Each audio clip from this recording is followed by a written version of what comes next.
ఆంధ్రప్రదేశ్ రాష్ట్రంపై కేంద్రం మరోసారి వరాల జల్లు కురిపించిందనే చెప్పాలి. ఇటీవలే విశాఖ రైల్వే జోన్ ప్రకటించడం, అదేవిధంగా విశాఖపట్నం స్టీల్ ప్లాంట్కి భారీగా నిధులు విడుదల చేయడంతో పాటు తాజాగా కోనసీమ ప్రాంతంలో రైల్వే లైన్కి కేంద్రం మరోసారి పూర్తి స్థాయిలో గ్రీన్ సిగ్నల్ ఇచ్చింది. దాదాపుగా 3.5 దశాబ్దాలకు పైగా ఈ రైల్వే లైన్ నత్తనడుగున పనులు సాగుతూ ఉన్న పరిస్థితి అయితే ఉంది.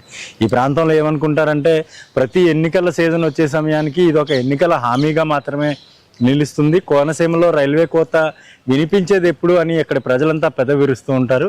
అయితే దాదాపుగా 25% పనులు పూర్తయినటువంటి ఈ ప్రాజెక్టు మరోసారి పట్టాలెక్కనుంది. ఇప్పుడు ఇటీవలే దీని మీద కేంద్ర ప్రభుత్వంతో ప్రధాని మోడీ కూడా రాష్ట్ర ప్రభుత్వంపై పూర్తి స్థాయిలో దృష్టి పెట్టారు. అభివృద్ధి ఏ విధంగా చేయాలనేది పూర్తి స్థాయిలో దృష్టి పెట్టడంతో పాటు ఈ ప్రాజెక్ట్ని పట్టాలెక్కించేందుకు గ్రీన్ సిగ్నల్ ఇచ్చినట్టుగా కూడా తెలుస్తోంది. అయితే కోటిపల్లి వరకు, కాకినాడ నుంచి కోటిపల్లి వరకు జరిగినటువంటి ఈ రైల్వే లైన్ పనులు కోటిపల్లి నుంచి నరసాపురం వరకు పొడిగించాలనేది ప్రతిపాదన. దాదాపుగా 35 సంవత్సరాల నుంచి ఈ ప్రతిపాదనగానే ఉండిపోయింది.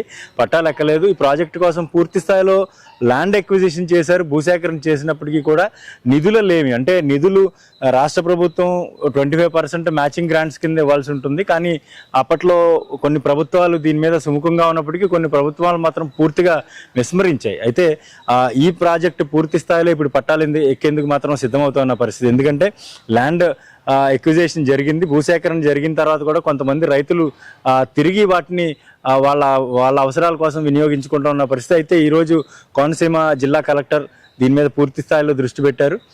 మొత్తం భూసేకరణకు సంబంధించి మొత్తం ల్యాండ్స్ అన్నీ కూడా రైల్వే శాఖ అధీనంలోకి తీసుకోవాలని చెప్పి ఆదేశాలు జారీ చేశారు.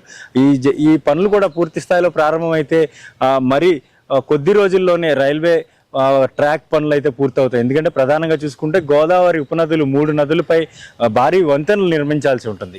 దాదాపుగా ఈ ఫౌండేషన్ ఏదైతే పిల్లర్స్ వరకు అయితే పూర్తయింది, దీనిపైన రైల్వే ట్రాక్కి సంబంధించి దానికి అనుగుణంగా జరగాల్సినటువంటి పనులకు సంబంధించిన వర్క్స్ అయితే పెండింగ్ ఉన్నాయి. దీనికి కేంద్రం గ్రీన్ సిగ్నల్ ఇవ్వడంతో మ్యాచింగ్ ఫండ్స్ కింద, మ్యాచింగ్ గ్రాంట్ కింద రాష్ట్ర ప్రభుత్వం కూడా 25% నిధులు వెచ్చించేందుకు కూడా ముందుకు వచ్చిన పరిస్థితి అయితే ఉంది. అయితే అప్పటికి దాదాపుగా 35 సంవత్సరాల క్రితం జరిగినటువంటి ప్రాజెక్టు ఆరంభమైనప్పటికీ ఇప్పుడు 35 సంవత్సరాలకి మధ్యన భారీగా వ్యత్యాసం కూడా కనిపిస్తుంది. వ్యత్యాసాన్ని కూడా పూర్తి స్థాయిలో అంచనాలు వేసి త్వరలోనే పూర్తి స్థాయిలో 100% పనులు పూర్తి చేసేలాగా కూడా రాష్ట్ర ప్రభుత్వం చర్యలు తీసుకున్నది. కేంద్రం గ్రీన్ సిగ్నల్ ఇవ్వడంతో ఇటు కోనసీమ వాసుల్లో కూడా చిరకాల వాంఛగా ఉన్నటువంటి ఈ రైల్వే లైన్ పనులు ప్రారంభం కావడంతో అన్ని విధాల అన్ని వర్గాల నుంచి కూడా హర్షం వ్యక్తం అవుతున్న పరిస్థితి. కోనసీమ రైల్వే లైన్ పనులు ఎంత వేగంగా జరగాలని మీరు కోరుకుంటున్నారో మీ కామెంట్ రూపంలో తప్పకుండా తెలియచేయండి.